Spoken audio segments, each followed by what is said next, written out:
Okay, it is February 21st. We're picking up with the end of chapter 2. One of the things that I'm finding difficult for me as I trace through it is there really are a number of things that should be read in conjunction. And I think maybe what we're going to do is we're going to read through Ezra, and then if people are still interested after the completion of Ezra, it's not that long of a book, we're going to go back and we'll do Nehemiah, Haggai, and Zechariah, all three of those together, having kind of covered the material once in Ezra, and we'll refer back to what we've done in Ezra. Having said that, we're still going to make some comparison because it's hard to understand these things otherwise. But we are telling a history. One, there's a lot that's unclear in the book. And two, there's a lot that's unclear in terms of the history. The basic outline of the history we know, but the details of it are really confusing. And the text is quite confused, even in terms of who is leading the Jewish people and so forth. So we're going to do our best going through it. We had gone through the lists, and in the past week I've read through continue to read through a number of theories about the lists. And there's no agreement. It is the list, or it's a list about land ownership. It's a list that's all sorts of arguments about where the list comes from and what it represents.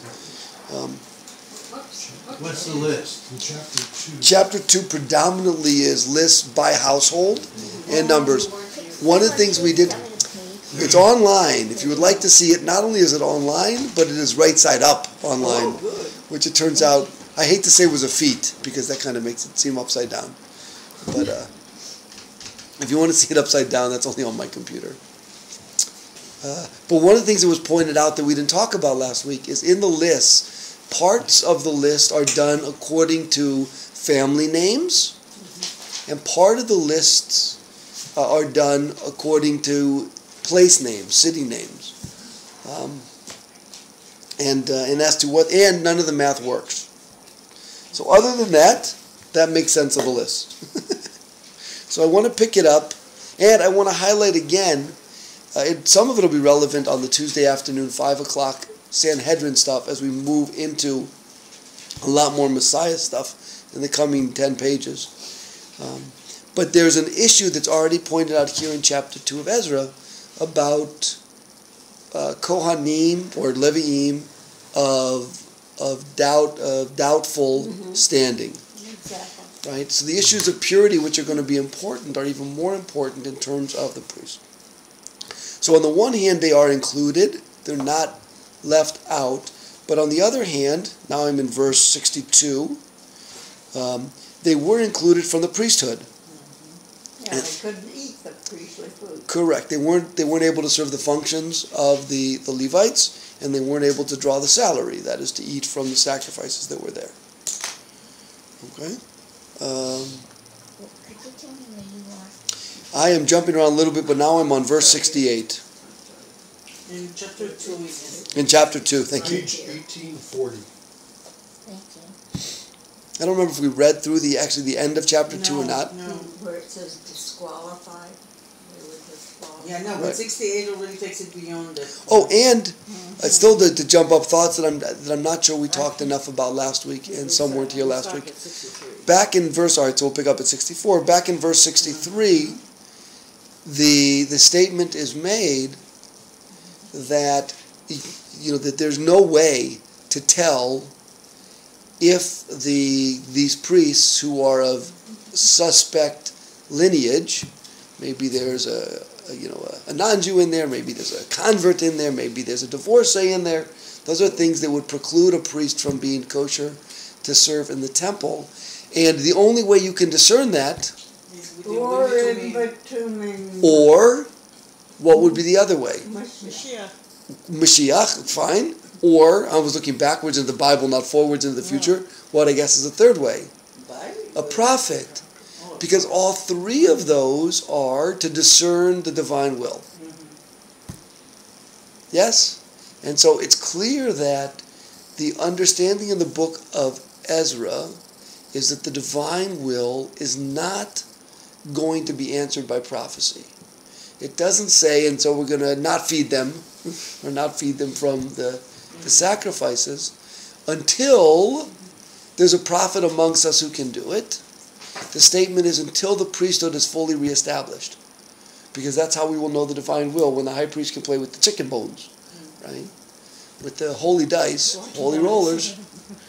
But that's the vehicle. That is the medium through which the book of Ezra presumes that we can know the divine will. It's about the religious life in Jerusalem. It's not about the prophet, and it's not a reference to the Messiah, right? And appreciate what Mashiach has meant for most of the Bible up until the immediate return from exile.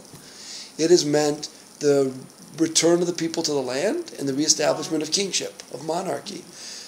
And so that's why Cyrus, is called the Messiah, because he makes those things happen more or less. And that's one of the questions, is kind of how much more and how much less.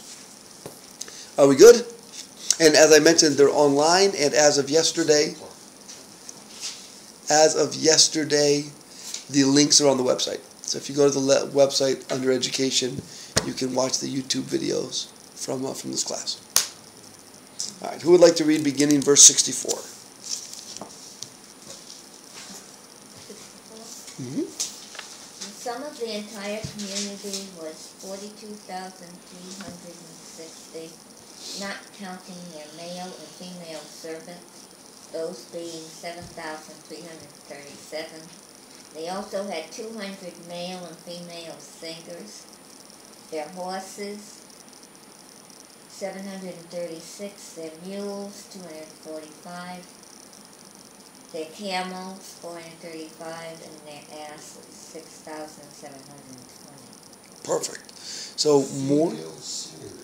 So it's neat that the singers are a discrete group that aren't considered kind of part of the people.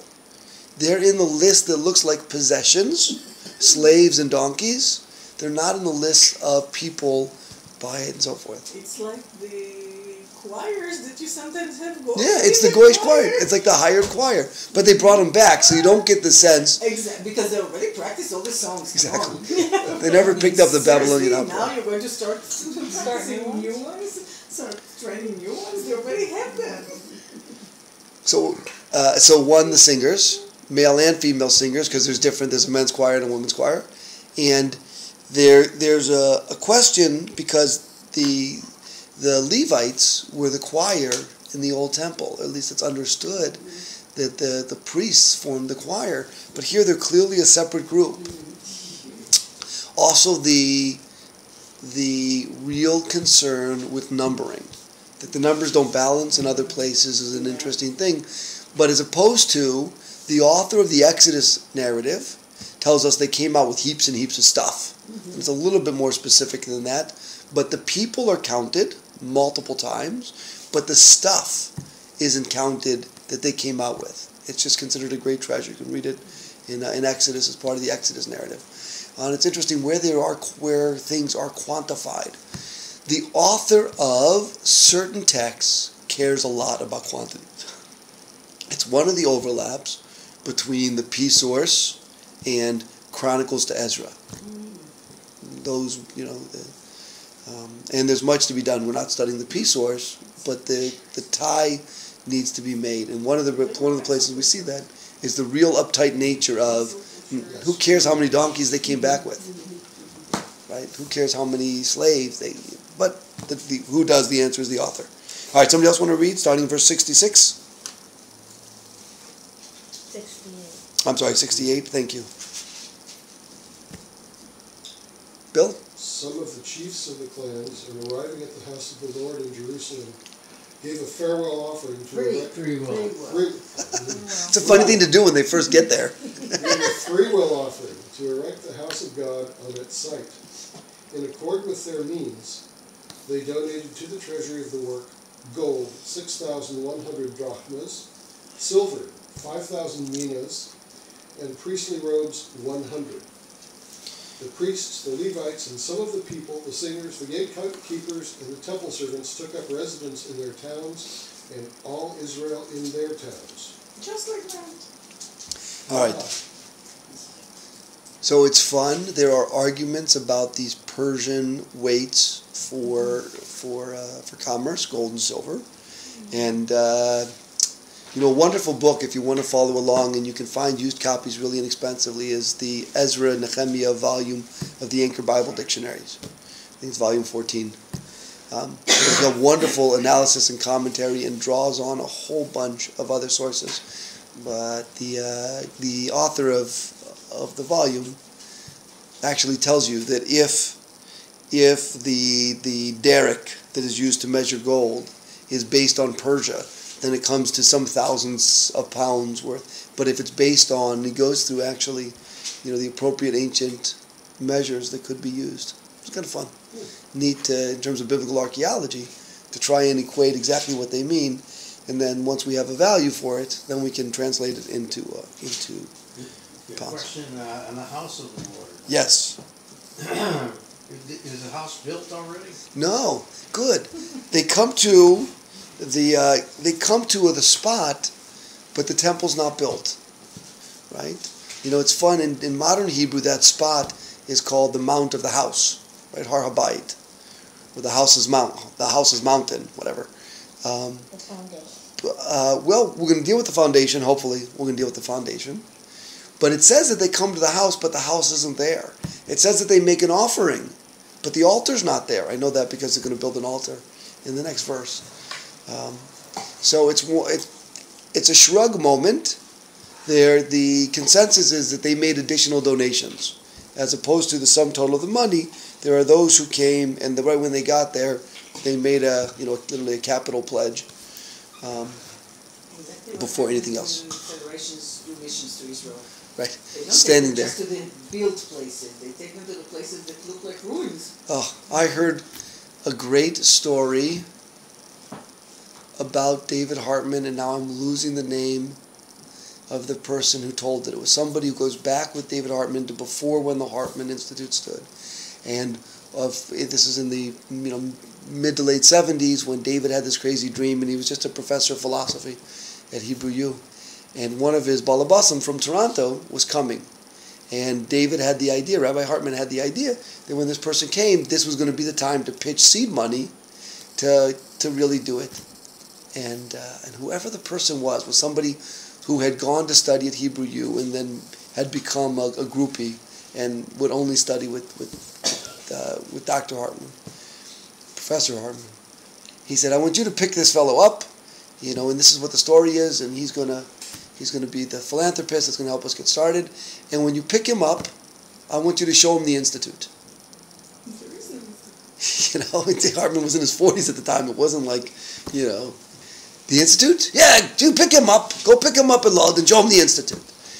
And so the whole way out for, the 40-minute drive to the airport, he thought, what am I going to do? And it wasn't until he saw the person that he realized that the Institute wasn't bricks and mortar.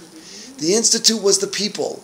And at the moment, the only person of the Institute, besides David, was this guy, who was the first student, who was the first student, And so he said, David's supposed to I'm supposed to take you to the Institute, and now that you're in my car, you should know that my car is the Institute. And that's where it all started. So they come to God's house, which isn't even built, had been built. But, I'll tell you, the closest parallel that I have is a couple of you remember the old JCC on 54th Street. Yeah. So it's now condominiums in Little Korea or Little Vietnam or whatever that, exactly, whatever little small Southeast Asian neighborhood that is. And to me, that spot's still the JCC. And so whenever we drive by it, it's like our joke. We say, look, the JCC, except it's 4 condominium buildings or whatever. But that's the JCC. I haven't seen down that way. My grandparents of blessed memory loved the Chinese restaurant. That was horrific. That is just oh my God. Well, my generation, we liked the Kmart that was there because they had good soft pretzels and popcorn. But Not in my days, but never mind. Chinese place was Don't horrible. take me there. Please don't take me there now. Should have gone to Shanghai again. It's that was the... That was the That dig was the spot. good one. Yeah, that was All right, next. All right, so you're one verse ahead of me. Next, the last verse of chapter 2. It identifies people in places, and it makes it sound like right away they settled the land. Yeah, Right? but this is Ezra who is coming. Again, I don't want to get too much into the timeline, but he's later than the first. I mean, it Right, well, sounds no, as if this is the but we're first not at wave. Ezra yet. The word Ezra no, has it's not not. appeared in the book. Oh The my book God, is called it's Ezra, confusing. so No, it is no, Ezra the book, but the Ezra the person doesn't appear till chapter 7. It's almost like somebody telling the history of modern Israel and talking about it and saying, and then they came and settled the land and everybody sat in their kibbutz and their moshav Correct, in exactly. their city. It only took 150 years, but okay, so Correct. a little about that. They And moved into Tel Aviv. Kind of. Yeah. So it's kind of, again, condensing time Correct. because but it does something very important in the narrative. Because two things happen in general post-exilically. They return to the land and they build the temple. Right? And so this book is about their return to the land and they build the temple. But they have to be in the land. You know, I have visited in Israel. I don't know how long you have to be there, if it counts when I was there for 6 months or when I was there for 12 months, to really be of the land in some meaningful way. You know, I just visited Puerto Vallarta. I was in Puerto Vallarta, but I wasn't, we unpacked our suitcase, but we weren't. The book of Ezra starts specifically, before they do anything else, they settle the land. Now, they do it very quickly. It takes a verse. But they settle the land. They don't show up. It's fun to think about. I don't know if everybody who's been to Israel remembers, what they did on their first day in Israel. I remember what we did. Right? I was with a small group. We went to Masada. We were exhausted. You went to the beach. So I went to the temple. I went to the Temple Mount. I went to the Kotel, and then there was nothing to do, and we were all amped up. So we ate hummus on Ben Yehuda on the Midrachov, and then we drove to Masada overnight. And then we woke up at dawn in Masada. That was my first day. So the first thing they do, they come, and some even make free will offerings. First, they pay homage to the place of God's house, and then they settle the land. And that's all accomplished by the end of chapter 2. And that's all accomplished in 2 verses. Quick build. I'd like to ask or point out, or at least note, that says they took up residence in their towns and all Israel in their town. Is this an explicit or tacit admission that they were by now an urban people? It's not like they established their farms and started. Or at least those who came back clearly have an urban identity. Yeah. And I think these are the ones who came back because in Bavel. Because those are the ones who left. Exactly. Those are the ones who left. Remember? They left. Oh, yeah, They whatever. left And on in Ohr. Bavel, they definitely did not live. As far as we know, they didn't live in agricultural or kind of farmland communities. Yeah. All right, chapter 3. Lois, you got us to the 7th month. Why don't you read the first verse Okay. and then ask a question? The 7th month arrived, and the children of Israel were settled. This is stone. They were settled in the cities. The people then assembled as one man to Jerusalem. Good. So we have in that transition from the end of chapter 2 to the beginning of chapter 3, we have the land is clearly settled, and they have the first Yontif. Right? The 7th month means it's going to be Rosh Hashanah. And so they have the first, it's not the pilgrimage festival yet, we'll get there in a couple of verses. But the land is settled, and then you do what you're supposed to do in the land. You come to Jerusalem. Did you have another question about that?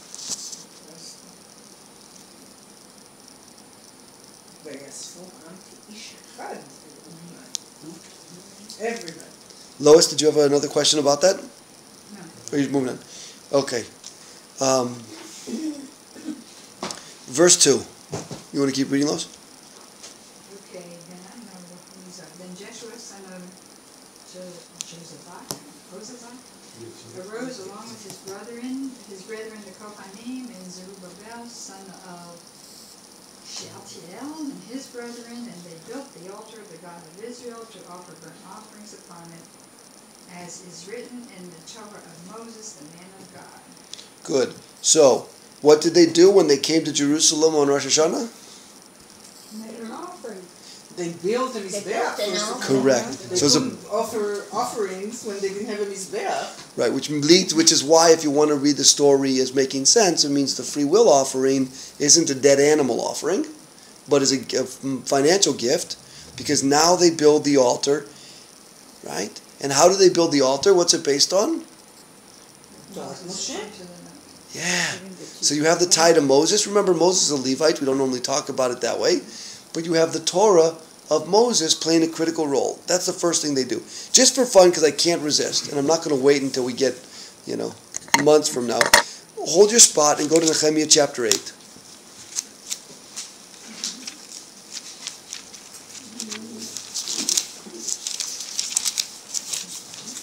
the beginning.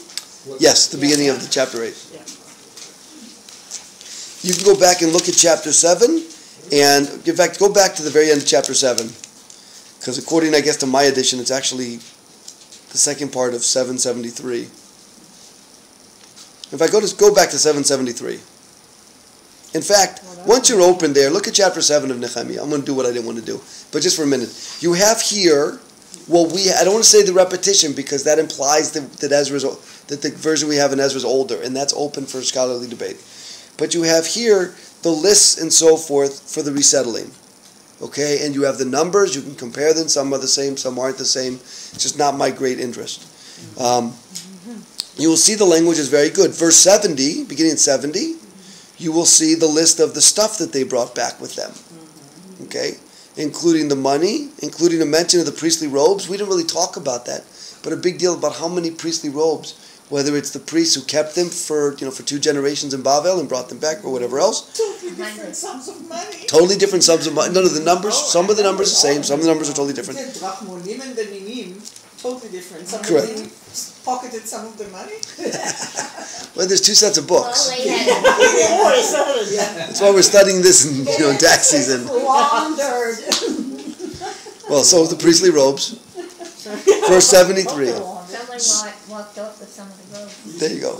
Yeah, but we don't know. Maybe Nehemiah I don't know, but they before, invested so in the the priestly money, robes. the money collected interest and became much more later.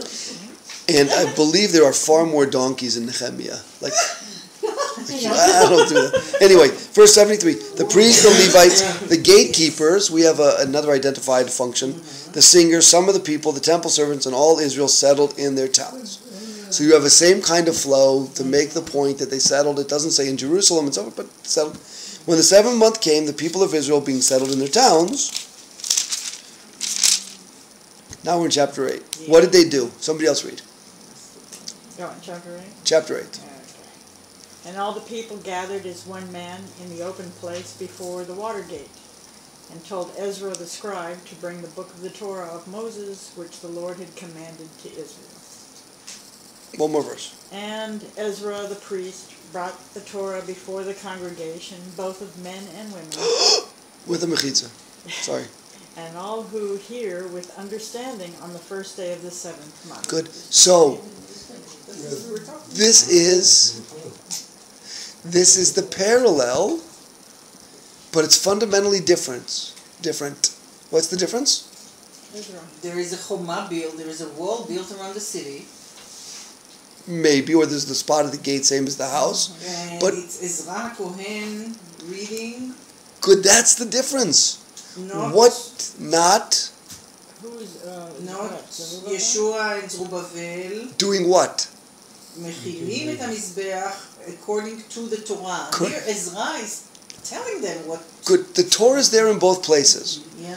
But in Ezra, on Rosh Hashanah, they build an offer, and they do what you do on they build an altar. An altar, Mizbeach. That's what they do. And here you have the parallel text in Nehemiah. All the people, the numbers, the donkeys, the singers, the settled in their towns on Rosh Hashanah. They come to Jerusalem. They don't come onto the mount. They come outside of the Temple Mount. Yeah. And they don't build an altar and offer a sacrifice. They listen to They the reading. read the Torah. Right? Now we have 2 memories of the same thing. The people who come back, they're already settled. Yontif comes, they go to Jerusalem, and either they walk up to the coolest spot, they lay out a flat rock, and they start killing animals and being happy about it, or they stand outside because there's no way to go to the Temple Mount itself. There's no there's no building up there. They stand at what would be the gate to go in, and there's no altar and there's no sacrifice, and Ezra pulls out the Torah and reads from it. And they're not too happy if we continue reading. Good. So I don't want to continue reading because I don't want to get into Nehemiah. But look, we have the memory of the same day. The first Rosh Hashanah after the resettlement, or the, a body 30 or 42,000, whatever the number is, of resettlers. And one memory of it is they all got together and had a holy barbecue. And one memory is that they all got together and they read from the Torah. Reading with the rabbi, exactly. Yeah. Question, the poetic phrase, as one man in Jerusalem, and then again assembled as one man in the square. What? In both places they use that terminology as one man they assembled. Is there any particular significance of that? And then, of course, you pointed out how men and women are together. I'm not using the man part, but I mean right. Men and women gathered together. It seems like it's one people gathering together, really. I'm not sure why they use that peculiar. All right. So in Ezra, it's explicit, and I assume it is in Nehemiah too, but I want to check myself. Ke'ish echad, that they gather, and the verb there is aleph samech pei. It's actually a harvest verb, to collect, to gather, and that'll be relevant in 2 weeks from Rosh Hashanah. And in Nehemiah 8, I don't know why I brought such a small print Bible. Does it say Ke'ish echad? So it appears. What appears to me, the simple version, is they have the same textual story. That is, whether one is working from the other, or whether they're both working from the same text, they know the same story, and one of them has made an explicit decision to change the history. Right? And it seems to me, by the way, I don't know what seems more likely to you, that the people come and they build the altar and they do sacrifice on that day, or that they come and they read the Torah on that day. What seems more likely? It seems to me that the altar in the absence of the temple, which is the desert experience, I get it, doesn't make as much sense to me. Right? That if they brought the Torah back and they both make reference to the Torah, that is, they both know of the Torah of Moses that they brought back from exile, that I agree with you. I think the story that makes more sense is they know where they're supposed to be, but they can't. It's destroyed, But they go there and they do the best they can do. They have a reading that reflects that they can no longer, or not yet again, do the sacrifice. They do what we do. They do what we do. Correct, but they will only do it for a little while, because then they'll be able to go back to doing how they used to do it for 600 years. I wonder for me, the answer of which is more likely makes me wonder, well, what was the agenda of the one who changed it? People that organized. Yep, exactly. So it comes back to the issue of the return. The return, it's easy for me to say, the return is about land and monarchy. And in fact, we didn't make mention of it, but if you look at, having said that they've settled the land, the book isn't about the settlement of the land. Because if it was just about the settlement of the land, it's a very short book. Right? Because they come back and then it's about, and it's not about the monarchy, because they never successfully reestablished the monarchy in the land. It's about the building of the temple. So everything that we're reading is the kind of the reference, or the central organizing principle is about the Levites, or the Levites and the Kohanim. The Torah of Moses is a Levitical document, right? The priests, the temple, who cares they brought back the priest's clothes? I want to know if they bring back Purim costumes. Right? But the emphasis there, who cares that we don't know about the religious status of some of the Levites? There's plenty that we do. But for the author of Chronicles and Ezra-Nechemiah, the priesthood is central. It's like reading the book of Leviticus, right? When you read through other books, the Levites aren't central. But Leviticus, they're central. Here they're central, and so it seems to me that they both know the Torah, only one knows the altar, everything is temple focused or Levite focused, that it would make sense in the retelling of it that one of the first things they did is to make sure everybody understood that this return is about the centrality of killing animals on the hill in Jerusalem. Mm-hmm. Right? So they established the altar. Ruth, you want to say something? When we do get to Nehemiah and we do read the whole picture, we'll discover that I think while in Ezra clearly the emphasis is on the non-existing temple and the sacrifices, which they somehow managed to do, in Nehemiah it sounds like the people and the awakening of their sense of who they are is very much stressed. So I wanna put that next to it because they go through a whole, both physical and spiritual and emotional and whatever, I don't know, transformation is the beginning, but it's a whole thing that happens to them when you think about it, because they spend the whole 7 days, they learn how to build this, they relearn, whatever, they remind themselves to build Sukkot. They're being told to eat and drink and be merry and not be sad, because for some reason in Ezra they don't even bother to tell us that they're sad, that there is no temple. But in Nehemiah, the people are probably very sad when they hear whatever it is that needs to be or was. But what I'm trying to say is that Nehemiah puts quite a strong emphasis not only on building the temple or the monarchy that's not going to happen, but about the re-establishing of the people as who they are and who they should be. So again, there's no way to do this without some jumping. Go to Ezra chapter 7. Ezra chapter 7. We'll do it first. I'm going to make the point. This is when Ezra actually appears in the book of Ezra and appears in the land of Israel. After this, in the reign of King Artaxerxes of Persia, Ezra, the son of the son of the son of the son of the son of the son of the son of the son of the son of Eleazar, son of the chief priest Aaron, went up from Babel. Right?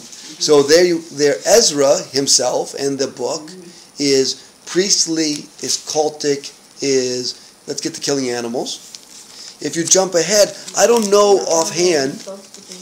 I'm sorry? Here, on 1849. All the way back there? Yeah, because I'm jumping around. Well, And I don't have... it would help if you gave the page. I know, so if somebody else will give the page numbers when I announce the chapter and verse. And I don't have an exact verse, but Nehemiah is not a priest. No. He's an appointed governor. So I don't have a good verse. You just have to trust me on that, and we'll get there when we do. So we have a different focus in the books, and the temple is central to both of them. It's not like in Nehemiah the temple's not important, but there are things that are elevated in Nehemiah, or that are in Nehemiah that are de-emphasized in Ezra, to keep the focus on the building of the temple. All right, let's get some more verses out. Just one quick on Yeah. 8. Before we leave that one. 8 of Ezra. Oh, Nehemiah. 8 of Nehemiah. Back there. Okay. Now there it says too that it's just a point Eight what? before the Which number? congregation. No, it's page 1873. Okay. It says, I found it. That's it. and maybe I missed something in the whole scope of this, but on the first day of the 7th month, the priest brought the teaching of Torah before the congregation, men and women, and all who could listen with understanding. So it seems to me that the emphasis on the Torah, you have to be able to understand Nice. what's being said, which is quite different from number 3, which is more of a ceremonial. Outstanding. And maybe you have to witness it to be present for it in terms of the sacrifice, but it doesn't require an understanding. It's not an intellectual experience, or not as complicated as reading. In fact, it's neat to think about what understanding means in the context of reading, because we have a language issue, right? This is a community that for whom we're moving to a place where Hebrew is not the lingua franca, right? And so Aramaic. Aramaic is. It's okay because go to verse 8 in the same chapter and there's the answer because they did Meforash Besum Sechel. Good. The translation. Right. So exactly though, but that first chapter 8, verse 8 of Nehemiah is, I think, is the explanation for what does it mean people of understanding. Because men and women, but understanding, for those mystics who want to dance in heavenly spheres, here, for me, it seems to really be a linguistic thing. You can't, look, we're talking about reading the prayer book. Most people can't understand what we're saying.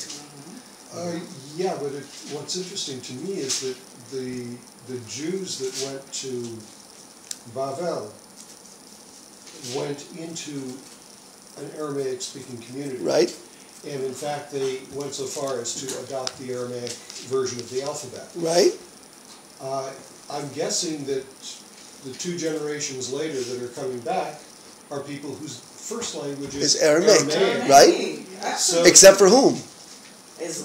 I mean, it may be their first language also, but who would be literate in biblical Hebrew, so to speak? The priests. Those that are educated. And maybe the Meshorerim Correct. too. Maybe Correct. That's The what singers. distinguishes the Meshorerim. I don't know. We hire Goyish singers. They don't know what they're saying. But It's like people who sing Italian opera. Yeah, you're the interesting thing sing it in Hebrew. is that I'm suspecting that the Am Haaretz who are around and are about to be excluded probably use Hebrew, although maybe they use some Aramaic, we don't know. So it's a neat question in terms of if there are 3 groups. There's the intelligentsia, the priests, and the descendants of David, who are part of the coming back, who are the nobility, who are educated in the language of their ancestors. There's everybody else who came back, right, who have been living in Babylon, who speak, Babylonian.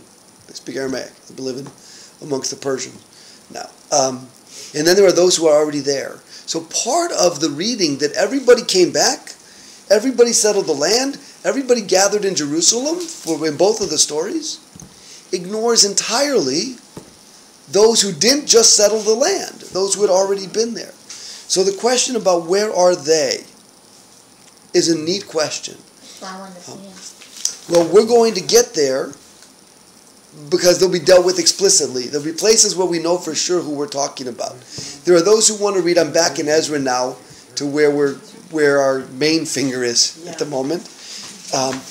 They want to read that last bit in all Israel in their towns. The question about what are the markers of location. Earlier in the verse we have Jerusalem and its vicinity, which we could take to be the kingdom of Judah, which is where the people are really coming back to.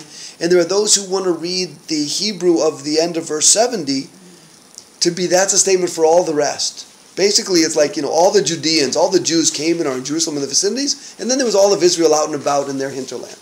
So it's not the way everybody reads it, but it becomes an interesting reading because then you have a mention there of those who never left. They were already in their towns in Israel, not the Judeans. In theory, that got emptied, which, whatever. So there's a reference there too. Notice also, it was already read, I think we read verse 2, because that gave us the talk. The 2 people who lead them. Who are the 2 people who lead them? Kohanim. One is a Kohen, right? Yeshua is a Kohen. Is from the seed of David. He's in the book of Chronicles, he's the last biblically identified scion of the house of David. He's the prince. He's a prince. I'm back in the beginning of Ezra where we started.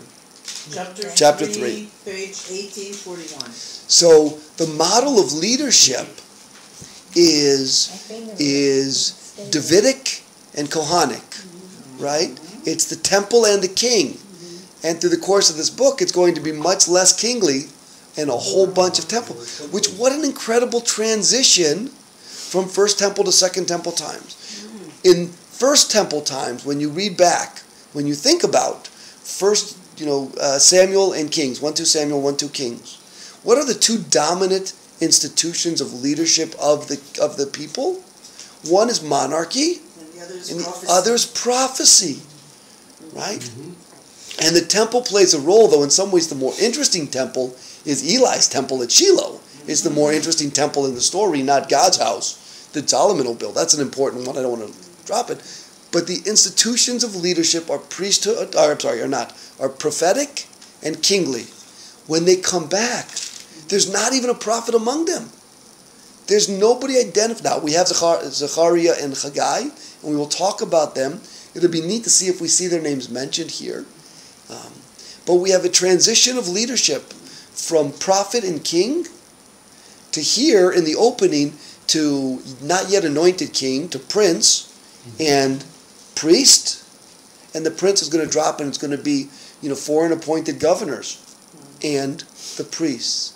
So we have in a subtle way here that, Zerubbabel is critical because he makes kingship part of the establishment of the community, part of the establishment of the Second Temple, but it's going to be irrelevant to the rest of it. So as an evolution of leadership, it's huge what just happens. And again, you can go back and read in the list of descendants in Babylon in 2 Chronicles. It's there. Are we good? Ezra or Nehemiah? I'm in Ezra 3. Okay. I've done 2 verses of Ezra 3, which is that's the main thrust of where we're trying to get to. But the jumping around is important. Again, literacy and the Torah and the connection to the priesthood. We're in the 6th century before the Common Era, but the parallels to medieval Christian Europe are really significant. That we have a literate priesthood leading the people.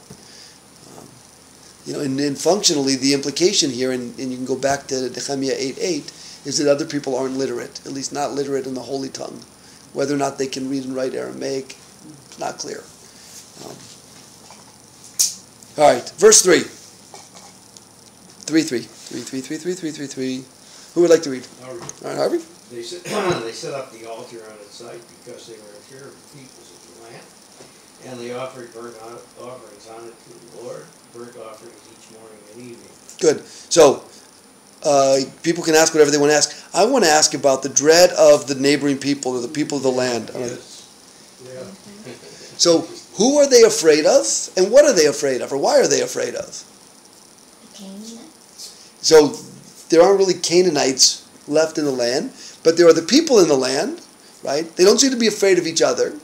So, there's somebody else in the land that could be the Judeans or the Jews or the Israelites who didn't go, or it could be who did not go to Babylon, who never left, or it could be the other people who live there, because there have always been other people who live there. Well, the Assyrians brought in people to populate after the Assyrian conquest in the 8th century and so forth. So there's always been other people there. So depending on who you think it is, I don't know who it is, depending on who you think it is, then ask yourself, why are they afraid? So let's play one. Let's make it, I'm going to be anachronistic, but just for shorthand's sake, let's make it the Jews who didn't go into exile. Okay? The Jews who, why would they be afraid of those people? Why might they be? They're different from them now. But what is it about the sacrificing that's going to make them afraid of those people? Because they weren't afraid of them 3 verses ago. They settled in the land and life was peachy. Why might, now that they are reinstituting cultic practice, now that they are restarting the service of the temple, why now are they afraid of the Jews who didn't go? Threat to the local gods. Threat to their So, religious. and that would go either way. Because they could have backslid back into paganism. Good. So it could be if they're non-Jews, or it could be about the Jews who didn't go. That because it's not set up to Baal and Asherah, if those are still the gods of choice, right? That's a possibility. That doesn't concern me so much. One of the things that pantheists are better at than monotheists is having multiple gods.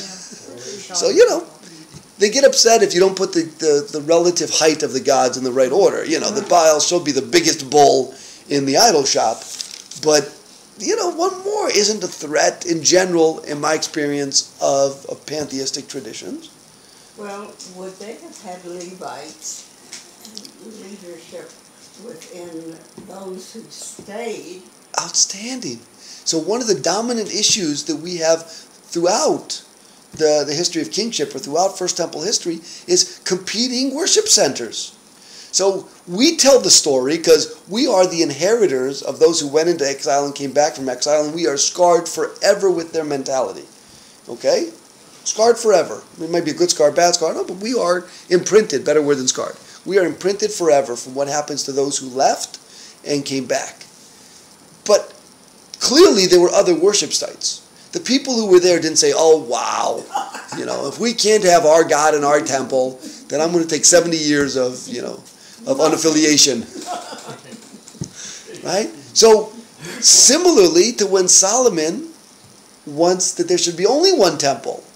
And even though we know that there are other sacred sites, and we even know it before Solomon builds his temple, we know it because Abraham sets up an altar, because Jacob sets up altars. We know these things, and we know some of the sacred sites, and we have the story. And so it may be that there is a sense of, and it could be all sorts of things. It could be a theological issue. It could be a fear. Do you remember what happened the last time they built that really nice sacred site in Jerusalem? We got destroyed. They got destroyed. Everybody got that. We don't want to go back there. It may, temples are about economics as well. Right? I love the good, fantasy movies that really pick up on the sense of priests make their living because people worship at their temple. And if you have a holy site in Shiloh and a holy site in Dan, and you have 3 or 4 of these holy sites, and somebody's going to build a new one, you think Disneyland, I don't know what was in Anaheim first, Disneyland or Knott's Berry Farm, but do you think Walt liked it? Was Knott's Berry Farm first? Do you think that the Knotts family liked it when Walt picked Anaheim to build an amusement park? Right? You got to build another sacred. The one thing Israel doesn't need is another sacred site. Put it out there. Go build it in the godless desert somewhere else. Right? So it may be that there's anger amongst them because it's going to be lost revenue, and especially if it's remembering the grandeur of Solomon's temple. It could be that's one possibility. Yes. My children are here. Yeah. Rabbinic child. Sure. Do you want to sneak in quickly? Hi. One possibility is the fact that They were Purim costume shopping. Oh, hey. You I'm guys are trying all to read your shirt. Montana. We got you a lion. Sorry to interrupt. Jen, you want to come and appear on the videotape? This will be on YouTube this afternoon. lion! You got me a lion? Yeah. Oh, well, thanks for that surprise. Big lion for All right, you guys. Our pleasure. Is Mommy getting you dinner? Oh, you're going home for dinner. Papa made dinner. Really, what's for dinner? Lasagna. Yes, you guys have Hey! been recorded. You're the only one who didn't kiss me, Jen. You know what? Did you want to tell me something? That was totally just frivolous. That's awesome. And it's memorialized. Where were we? Come to the bar mitzvahs. This will be a clip. Yeah, I could be too. So Goebel was going to make another comment. Just the point that all these people are moving in, it looks like an invasion to these people. Nice. So, but I just want to underscore And the they point. have to establish their roots by creating that center. Correct. I want to, and I think the book does it. They settle the land, and they're not afraid. Right? They start killing animals, and then the dread of the neighboring peoples upon them. There's something about competing religion, competing cultic site. It may be about allegiances, right? It may be that there's a sense of independence. Or maybe it was because when the temple was destroyed, didn't they stop slaughtering animals? Well, they stopped slaughtering them on that hill in Jerusalem, we think. Though who knows that other people didn't use it as another possibility, by the way. Most ancient sacred sites are ancient sacred sites. And so when the Hittites come and knock over the Canaanites, it's still a sacred site. They change the name on the door. They rebuild the building. But, oases or sacred springs are sacred. That's why Melchizedek is in a sacred site on a hill called Salem, right, of Shalem, that will become where David sets up the kingdom and where Solomon will build God's house. So sacred sites. So it's not inconceivable to me as well that there are those local people who have been offering to whatever god in whatever name, but have been killing animals up on the Temple Mount. Before Muhammad was there, before Ezra came back. Sacred sites are sacred sites. And that's a remarkable thing. this thing could be an article in today's Exactly. paper. It's unbelievable. Correct, except we won't be laughing if it was. No. It's easier to laugh because it was No, 2,500 years ago. I mean, seriously, the more we read and the more deeply we go into it, the more it sounds like daily chronicles from what's going on there. Good. And this is the first mention of tension with the locals, whoever here gets to be the locals, and we will come back to that in a couple of chapters. Okay? Let's move on. Verse 4. Harvey, you're reading? Okay. Then they celebrated the Festival of Tabernacles, as is written, with its daily burnt offerings in the proper quantities on each day as is prescribed to read, followed by the regular burnt offering and the offerings for the new moons and for all the sacred fixed times of the Lord, and whatever free will offerings were made to the Lord. Okay, so we have the importance of the time of year, right? We know it because in the span of the first 22 days, of the year, or of the 7th month, depending on how you count things, we have more than half of the festival days for the whole year. Right? Yeah. Sukkot is one day more than Pesach, or it used to be one day more than Pesach. Sukkot is Shmini Atzeret. A day of Sukkot up against Yom Kippur. You have 2 days of Rosh Hashanah unaccounted for, no other days of Yom Tov in the rest of the calendar year. You have more days of Yom Tov in the first 3 weeks plus a day in the 7th month than in the rest of the year combined. This is holy season, right? And it's when the temple was dedicated. It's when the altar in the desert was dedicated. So they acknowledge this Sukkot beginning on Rosh Chodesh Tishrei, on Rosh Hashanah, not just on Sukkot, as being the sacred time in Ezra, not in Nehemiah. I mean, it still is, but not with reinstituting of sacrifice. But they have it there from the beginning.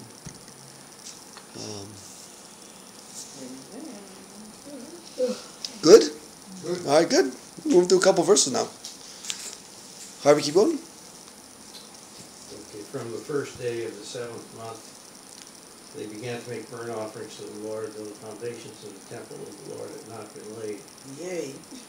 It's important to remember. Dirt floor. They paid the, you want me to go on? Yeah, keep going. Let's They get paid the another 2 Hebrews verses. and craftsmen with money, and the Sidonians and Tyrians with food, drink, and oil to bring cedar wood from Lebanon by sea to Joppa in accordance with the authorization granted them by King Cyrus of Persia. Good. They knew what they were doing. So, if you want to do comparisons, this comparison, which we'll get again, but we had before. If you go back and look in the way it's talked about in Chronicles, this is the list of craftsmen and how the wood is imported, or how the trees are imported, that was used in the building of the first temple. So that we have the telling of the story to reflect, maybe this is just the way they have to do it, and so it's done at the same time, but more likely, since we're separated by centuries, that this is whether or not either one of them is historically accurate in its own day, that this is the narrative of how you go about beginning to build the temple. Yes? What was that? No, I just said precedent, they're Correct. using one for the other. Speaking of my law. Correct. And the question is are we looking at construction precedent or are we looking at literary precedent? Right? Is it written this way because it was written that way? Or, and it's neat, I think it's 1 Kings 6. If somebody wants to flip back.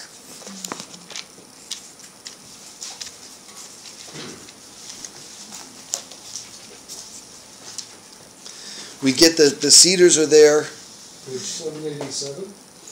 Yeah, see, I don't think we get it listed in the same way here, though we get mention of some of the pieces of it. Right? But as opposed to comparing it there, here you have the foundations. Compare it to the Chronicles version, which is 1 Chronicles chapter 22. 5, Oh, I'm sorry. In chapter 5, in page 718 and 719, is the description of the correspondence between Shlomo and Hiram, Right. the king of Tyre, what he promises him. I mean, they have a business contract. Good. No, but notice the difference. The differences are interesting. Why does Tyre even get mentioned in chapter 3 of Ezra? It's a Persian province. They get permission from the king of Persia. They don't need to mention to us anything about Tyre here, except that's how they did it the first time. And except for the fact that this is the choice wood. I mean, they can't get any better Okay. wood except for from Ezra-Nechemiah. And everybody knows that. Okay. On top of everything else, it's exactly what Shlomo did, and that's important. But nothing in Eretz Israel grew that was comparable to Ezra-Nechemiah. And they knew it. All right. We're going to take second best. Yeah. And clearly they had enough money, enough resources to get the best. Correct. Yeah. And in things it even describes exactly how they did it. Yeah. By sea to Jaffa and from there to Yerushalayim. Yeah. And then here, same thing. Ashah, Did you say Masha? no, Yeah, it's time. Ashah.